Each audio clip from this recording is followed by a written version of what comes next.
Latest ലേണിൻ്റെ പുതിയൊരു വീഡിയോയിലേക്ക് എല്ലാവർക്കും സ്വാഗതം. ഇത് ഇന്ത്യയുടെ രാഷ്ട്രപതിമാർ എന്ന ടോപ്പിക്കിലെ 7ാമത്തെ ഭാഗമാണ്. ഇവിടെ ഇന്ന് 3 രാഷ്ട്രപതിമാരെക്കുറിച്ചാണ് ചർച്ച ചെയ്യാൻ പോകുന്നത്. Giani Zail Singh, R Venkataraman, doctor Shankar Dayal Sharma. അപ്പോൾ വീഡിയോയിലേക്ക് പോവാം. ഇന്ത്യയുടെ 7ാമത്തെ രാഷ്ട്രപതിയാണ് ഗ്യാനി സെയിൽ സിംഗ്. അദ്ദേഹത്തിൻ്റെ ജനനം 1916 മെയ് 5 പഞ്ചാബിലെ സന്ദ്വനിലായിരുന്നു. അദ്ദേഹത്തിൻ്റെ മരണം 1994 ഡിസംബർ 25 അദ്ദേഹത്തിൻ്റെ ഭരണകാലഘട്ടം 1982 ജൂലൈ 25 മുതൽ 1987 ജൂലൈ 25 വരെ. കൃത്യം 5 വർഷത്തെ കാലാവധി പൂർത്തിയാക്കാൻ അദ്ദേഹത്തിന് സാധിച്ചിട്ടുണ്ട്. ജ്ഞാനി എന്നറിയപ്പെട്ടിരുന്ന ഏക രാഷ്ട്രപതിയായിരുന്നു അദ്ദേഹം. ഇന്ത്യയുടെ രാഷ്ട്രപതിയായ ഏക സിഖ് വംശജൻ കൂടിയാണ്. അമൃത്സറിലെ സുവർണ ക്ഷേത്രത്തിൽ ബ്ലൂ സ്റ്റാർ ഓപ്പറേഷൻ സമയത്ത് ഇന്ത്യൻ രാഷ്ട്രപതിയായിരുന്നത് അദ്ദേഹമായിരുന്നു. ഇന്ത്യയിൽ പോക്കറ്റ് വീറ്റോ ആദ്യമായി ഉപയോഗിച്ച ഇന്ത്യൻ രാഷ്ട്രപതി കൂടിയാണ് ഗ്യാനി സെയിൽ സിംഗ്. 1986 പോസ്റ്റ് ഓഫീസ് ഭേദഗതി ബില്ലിലാണ് സെയിൽ സിംഗ് പോക്കറ്റ് വീറ്റോ ആദ്യമായിട്ട് ഉപയോഗിച്ചത്. കാറപകടത്തിലാണ് അദ്ദേഹം കൊല്ലപ്പെടുന്നത്. സെയിൽ സിംഗിൻ്റെ അന്ത്യവിശ്രമ സ്ഥലം എന്ന് പറയുന്നത് ഏകതാ സ്ഥൽ ആണ്. അപ്പോൾ ഇത്രയുമാണ് ഗ്യാനി സെയിൽ സിംഗിനെ കുറിച്ച്. റിപ്പീറ്റ് ചെയ്ത് കേൾക്കുക, കാര്യങ്ങളെല്ലാം ഓർത്തിരിക്കുക. അടുത്തത് ആർ വെങ്കിട്ടരാമൻ, ഇന്ത്യയുടെ 8ാമത്തെ രാഷ്ട്രപതി. 1910 ഡിസംബർ 4 തമിഴ്നാട്ടിലെ തഞ്ചാവൂരിലെ രാജമഠത്തിൽ ജനിച്ചു. 2009 ജനുവരി 27 മരണപ്പെട്ടു.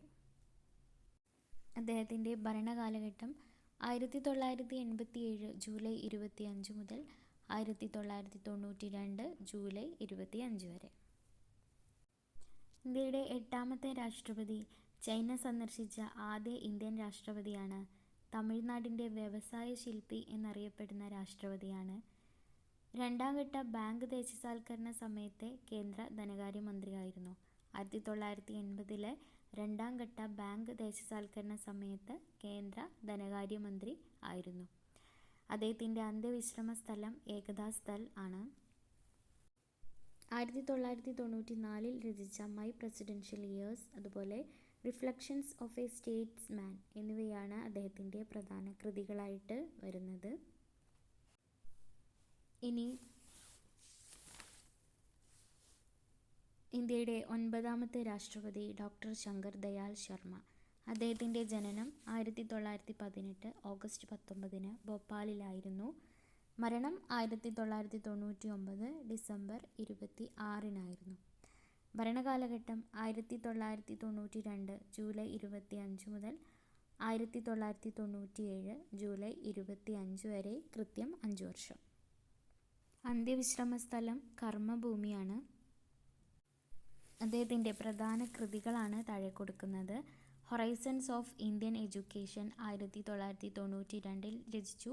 Aspects of Indian thought, the democratic process, for a better future, ideas, thoughts and images. ഇവയൊക്കെയാണ് പ്രധാന കൃതികൾ. അപ്പോൾ ഇന്ന് 3 രാഷ്ട്രപതിമാരെക്കുറിച്ചാണ് നമ്മൾ പഠിച്ചത്. വീഡിയോ റിപ്പീറ്റ് ചെയ്ത് കേട്ടിട്ട് കാര്യങ്ങളൊക്കെ ഹൃദിസ്ഥമാക്കുക. ഇതിൻ്റെ ബാക്കി ഭാഗം അടുത്ത വീഡിയോയിൽ പറയാം. അപ്പോൾ എല്ലാവരും നന്നായിട്ടൊന്ന് വായിച്ച് മനസ്സിലാക്കുക. വീഡിയോ നിങ്ങൾ ഇഷ്ടപ്പെടുന്നുണ്ടെങ്കിൽ ഒരു ലൈക്ക് ചെയ്യുക. പിന്നെ സബ്സ്ക്രൈബ് ചെയ്യാതെ കാണുന്നവരാണെങ്കിൽ ഒന്ന് സബ്സ്ക്രൈബ് ചെയ്യുക. എന്നിട്ട് ആ ബെല്ലൈക്കണും കൂടെ ഒന്ന് എനേബിൾ ചെയ്യുക. അപ്പോൾ നിങ്ങളുടെ സുഹൃത്തുക്കൾക്കൊക്കെ വീഡിയോ ഒന്ന് ഷെയർ ചെയ്ത് കൊടുക്കുക, അവർക്ക് ഉപകാരപ്പെടട്ടെ.